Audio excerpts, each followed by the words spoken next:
पश्चिम बंगाल विधानसभा चुनाव का मतदान जैसे जैसे आगे बढ़ रहा है, राजनीतिक तापमान भी लगातार बढ़ता जा रहा है। एक तरफ भारतीय जनता पार्टी ने अपने सबसे बड़े स्टार प्रचारकों को मैदान में उतार दिया है। प्रधानमंत्री नरेंद्र मोदी, यूपी के मुख्यमंत्री योगी आदित्यनाथ और असम के मुख्यमंत्री हिमंता बिस्वा शर्मा लगातार रैलियों और जनसभाओं के जरिए ममता बनर्जी की सरकार पर हमलावर नजर आ रहे हैं। खासकर मुख्यमंत्री योगी आदित्यनाथ का प्रचार अभियान काफी आक्रामक माना जा रहा है। वे लगातार बांग्लादेशी घुसपैठ, कानून व्यवस्था और हिंदू मुस्लिम ध्रुवीकरण जैसे मुद्दों को उठाकर तृणमूल कांग्रेस सरकार को घेरते हुए दिख रहे हैं। बीजेपी इसे सुरक्षा और पहचान की राजनीति के रूप में पेश कर रही है, जबकि विपक्ष इसे ध्रुवीकरण की राजनीति बता रहा है।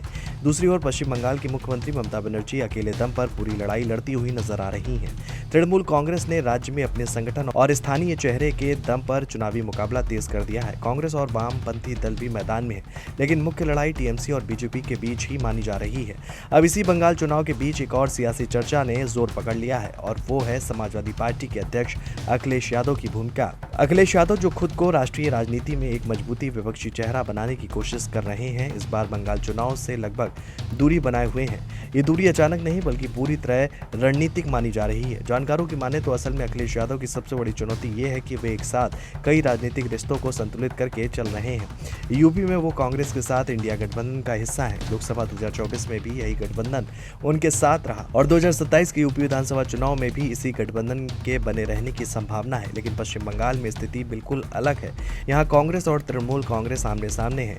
वहीं लेफ्ट भी स्वतंत्र रूप से चुनाव लड़ रही है, यानी जिस कांग्रेस के साथ अखिलेश यादव यूपी में खड़े हैं, उसी कांग्रेस का बंगाल में ममता बनर्जी से सीधा टकराव है। जानकारों का कहना है कि अगर ऐसे में अखिलेश यादव ममता बनर्जी के समर्थन में खुलकर सामने आते हैं या उनके मंच पर नजर आते हैं, तो यूपी की राजनीति में कांग्रेस के साथ उनके गठबंधन पर सवाल खड़े हो सकते हैं। बीजेपी इस मुद्दे को तुरंत दोहरी राजनीतिक और गठबंधन की अस्थिरता के रूप में पेश कर सकती है और यही वजह है कि अखिलेश यादव ने बंगाल चुनाव में फिलहाल सधी हुई चुप्पी या दूरी की रणनीति अपनाई है।